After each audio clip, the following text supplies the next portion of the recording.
It's the final classical game of the FIDE World Championship 2024, and the world champion is on your screen, Ding Liren and his challenger, Domaraju Gukesh. The score is 6.5, 6.5. The one who wins today will become the world champion. In case of a draw, we move to the rapid tie breaks. Ding Liren takes off his jacket, places it on the chair, and gets ready. He has the white pieces and will try to press today, but I believe a draw is a very likely result because in such high pressure scenarios, no one wants to overpress and lose it. We can see Maurice Ashley inviting the guest today, but look at Gukesh. He's super focused. He's closed his eyes. He wants to just focus on the job at hand. And there we have him making the first move. He plays 1c4. Is that what Ding Liren is going to play? I believe the arbiter is going to come and put back that move. And we are about to begin. The players shake hands. The clock is started. This is, dear friends, the Ambit recap of the day. Ding Liren opens the game with knight to f3, a very super solid choice and one that Gukesh would have expected perhaps, but not so sure how deeply he would have prepared. He goes d5, g3. Wow, the Reti opening is what Ding goes for. It has all the flexibility in the world because you haven't touched your c pawn nor your d pawns, so you can place it the way you want it. Now the bishop comes to g2, and let's see what Gukesh plays here. He has taken the center, and with knight c6, he's going for the reversed King's Indian. If you castle, I can go e5. But Ding is like, I'm going to play the reversed Grunfeld. He plays d4, and takes will be met with knight takes. So Gukesh tries to be very solid. He goes e6. And it makes sense, this move e6. White castles here. And black takes. The reason why this move is good is because black is already a tempo down when you consider it as the Grunfeld defense with reversed colors. So rather than being over ambitious here, Gukesh is trying to be solid with this structure, but Ding is going to strike at some point with c4, knight g e7 played. The idea is to take, queen takes, and the knight comes to c6. That's the plan. He goes pawn to c4. The pawn is pushed forward. And now Gukesh takes, knight takes d4. Queen takes on d4. And the knight jumps in to c6. Gukesh swivels his knight there. Knight is attacking the queen. The queen has to move, but where exactly? It can go to f4, e3, d2, d1. He goes to d1, and now Gukesh must push his pawn forward. And he does it. Pawn to d4. This is a very strong pawn. But if you look at the development, black is lagging behind. His king is in the center. The bishop is not yet developed. The rook is here. He plays bishop to c5.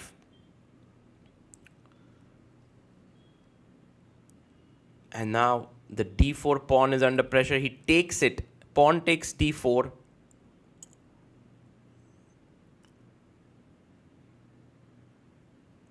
And he takes back with the bishop. The bishop is nicely centralized here and looking very strong, putting pressure in both directions.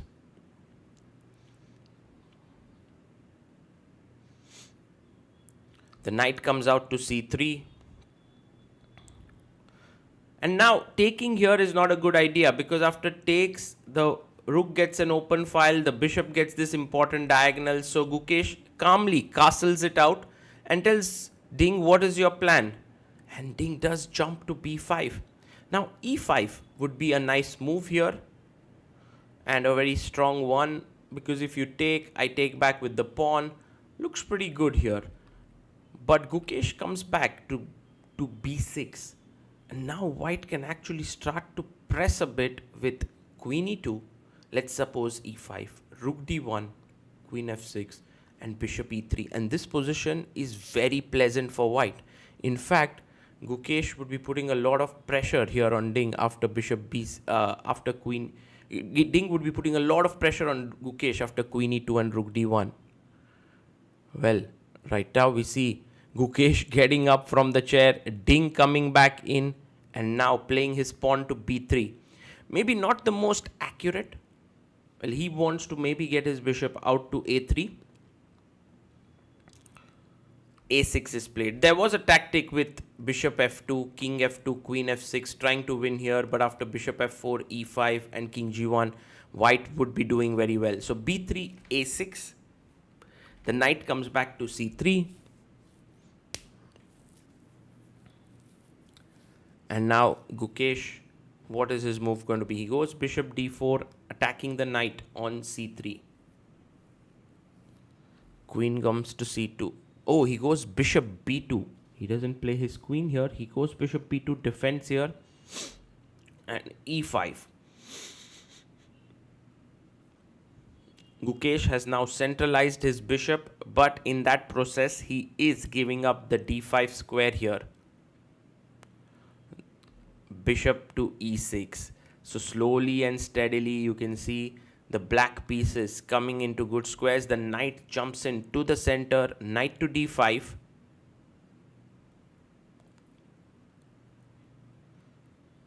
And now this is hanging. But he goes b5. What a move this is by Gukesh. b5 is an amazing move. So you could have played even a little bit calmly. You could have taken here. Maybe tried to bring your knight in, although f4 is quite irritating there. But b5 just destabilizes the knight on d5. He takes the pawn, which is not particularly a great idea. But I think Ding has found a way to equalize the position. His idea now after ab5 is to move the knight away, attack the knight here. Yes, knight to f4. Nice move played. And now c6 is hanging. Knight takes e6. Is threatened. Well, he plays e takes f4.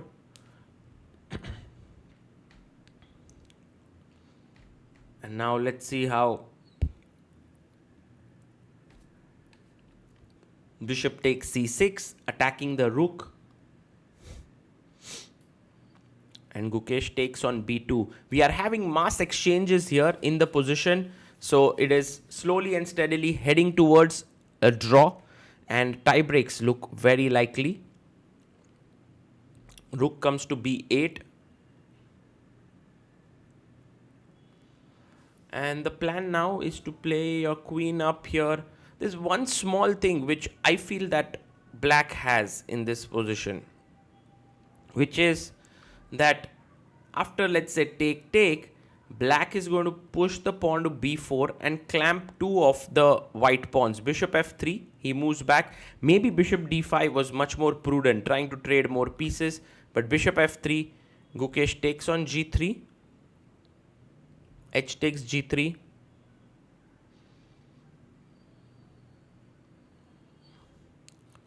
And now pawn to b4. So there's a slight pressure here. Nothing much, nothing serious, but one pawn sort of clamps the two pawns and Ding immediately wants to unravel. He's like, I don't want to keep waiting with you, Gukesh, trying to put pressure. B takes a3. And now after rook takes a3, which is played. Well, if you take bishop takes b3, then you're going to lose a piece after rook b1. That's the problem. So g6 is played here.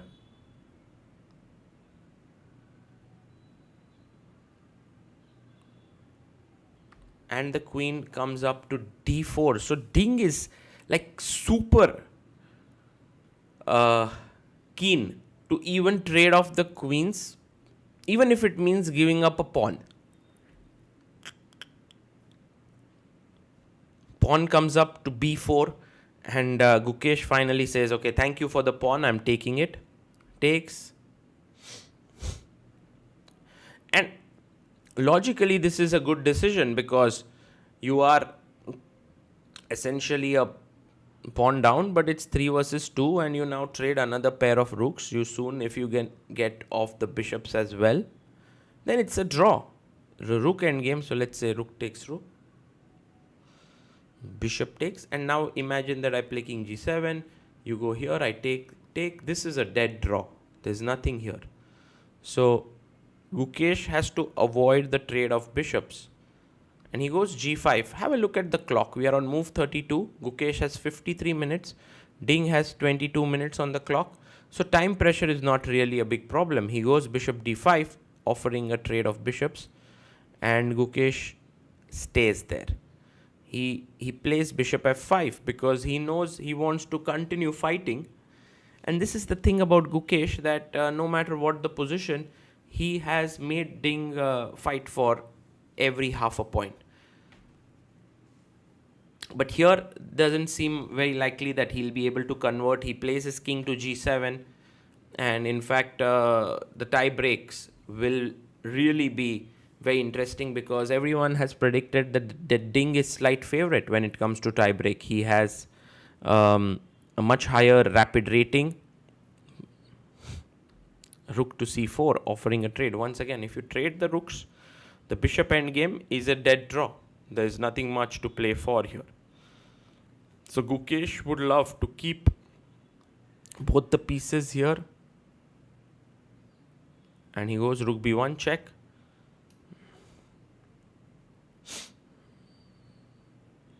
And let's see what Ding Liren continues with. King goes to g2. And now he's trying to go bishop e4.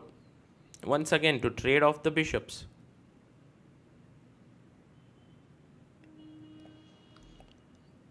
Rook e1.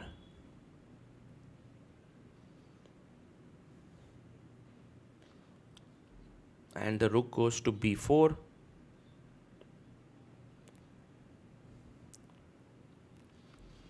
h5 has been played here with the idea maybe at some point to go h4, but I think what Gukesh is aiming for is g4, f5, king h6, king g5 and h4. So he has a long-term plan in mind and he'll try to execute it. Not so sure if he'll be successful here, but at least you keep playing. Also, the tie break is just the next day. So if you're able to play a long game, by the way, 40 moves are done. So Ding Liren gets 30 more minutes on the clock. He's 38 minutes on the clock, but Gukesh has 1 hour 12 minutes. King h6 and Gukesh gets up. Ding comes back in.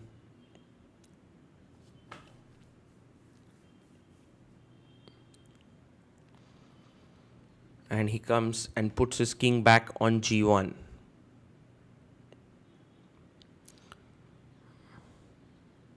I'm a little bit in awe of how Gukesh is playing here because, you know, most of the players would already have lost the intent to play on. You know, they would continue, but not with this laser sharp focus that Gukesh is showing. Pawn to g4. I think this would be one of the strategies of Gukesh before the World Championship match, that let's fight till the bitter end in every single game. And that's the commitment that he's showing even now when the draw is in sight. But I think having an extra pawn means that you can continue. Like bishop b7 played.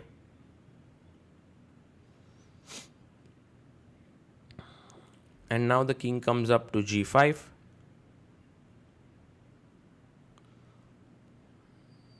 So this plan which we were talking about of f5 coming in, f3 has been played.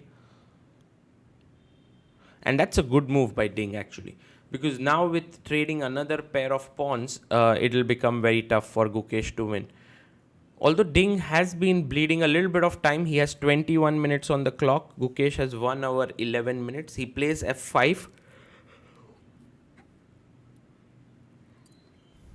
You can push your pawn to f4, but I think Ding wants to simplify. So taking on g4 makes a lot more sense. So fg.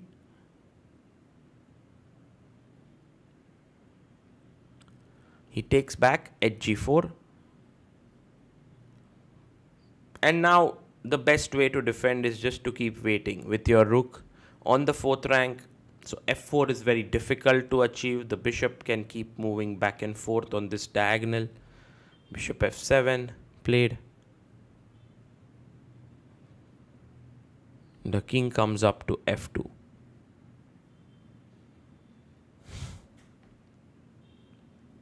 He gives a check.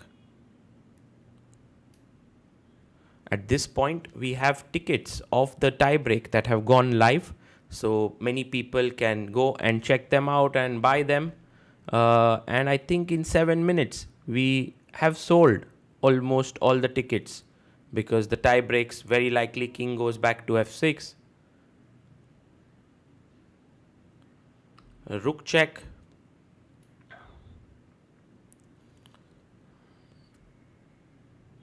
And whether Gukesh, he goes g5 back.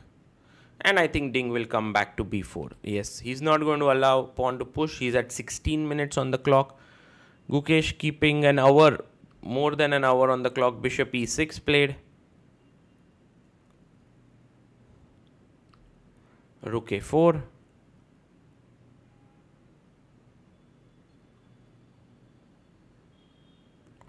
And now rook b2.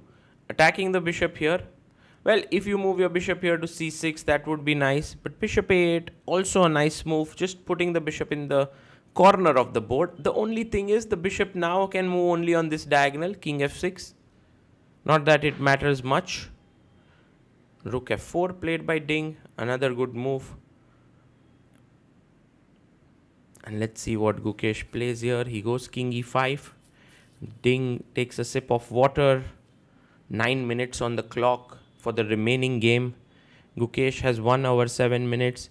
He plays rook f2 and it's a huge blunder. It's a huge blunder. Let's look at Gukesh's expressions here. Look at him. He zones in. He can't believe. He can't believe what has happened here. He moves in. He's like, what? Ding, did you really play this? Guys, the winning idea is to take the rook and put the bishop on d5. And look at Gukesh. He's seen it. He can't believe it. The world championship is moments away. Because if he wins this, he becomes the world champion. He tries to focus here. And now takes the rook. Rook takes f2. And Ding knows he's blundered. Look at Ding there. Bishop d5 played, offering a trade of bishops there. He looks at Ding. And now a bishop trade cannot be avoided. That is the main problem of having the bishop there. And this is a lost king and pawn endgame. Unbelievable turnaround. We'll have to refund the tickets for sure because this is over. Look at Ding there. He's lost it. Gukesh gets up and starts walking around just like his typical walk that he does. King comes up to e3, but this is over. King will come to e5 and he will push back the white king here. For example, if king f2, king d4, king e2, king here, king here, king here. And when you push him back, you're simply going to win this pawn. And there you have it. Ding Liren has lost. Gukesh can't believe what has just happened here. This is the ultimate moment of the World Championship. Ding Liren is going to throw in the towel here. He pauses the clock. He resigns the game. Gukesh is the world champion. Look at Ding congratulating him. Look at Gukesh. He's smiling. He can't believe he's become the world champion here. It's absolutely stunning moment in the history of chess because not only has Gukesh become the world champion, Ding moves out, but Gukesh has become the youngest world champion ever at the age of 18 years only. And he looks up at God. Thanks, the Almighty. The arbiter wants to shake hands with Gukesh, but Gukesh is in his own world. He's laughing, he's crying, he has all emotions flowing out. He's so happy. But he also remembers all the hard work put in, all the nervous tension and energy that he went through. And you never see Gukesh with so many emotions. He is generally so stoic. Look at that smile on his face. The crying there. Wow, this might well be one of the most beautiful celebrations after becoming the world champion as he puts back his opponent's pieces. This is what he learned as a little kid, to set up the chessboard. But this time, it's just so much more special. Arkady Dvorkovich, the FIDE president, comes and shakes hands with him. And Gukesh now starts to set up his pieces there as all the journalists join in to take a shot of him. And there we have Maria Emelianova shooting him, taking a nice little shot there. And Gukesh placing the pieces, everyone congratulating him. And that final act, just kind of pays his respect to the chessboard, which has given him so much, and puts back his player card. Maybe one of the most amazing moments in chess history, and raises his hands in victory. Domaraju Gukesh is the world champion. He's now going to move out and meet his team. As he moves out of the playing hall, everyone follows him, but he wants to meet his dad. There you have it. Gukesh comes out and his dad Rajnikant waiting for him as they hug. What a moment this is. What a moment. What a beautiful moment as his dad and him relive that amazing journey that they have had. Over a decade of chess, and Gaevsky, his head trainer. Wow. This is absolutely amazing. We are in tears. And you can check out more videos of this final moments on ChessBase India. But for now, we'll leave you with this. Domaraju Gukesh is the world champion, and we couldn't be more happy. This December, the world's top chess minds clash in the heart of New York City at the FIDE World Rapid and Blitz Championship. Witness world number one Magnus Carlsen and other stars from across the globe. Rapid and Blitz, chess in its most thrilling form, unpredictable and unforgettable. Fast moves, tactics and blunders, and moments that will keep you on the edge of your seat. Witness the pinnacle of chess excitement. Get your tickets now at worldrapidandblitz.fide.com.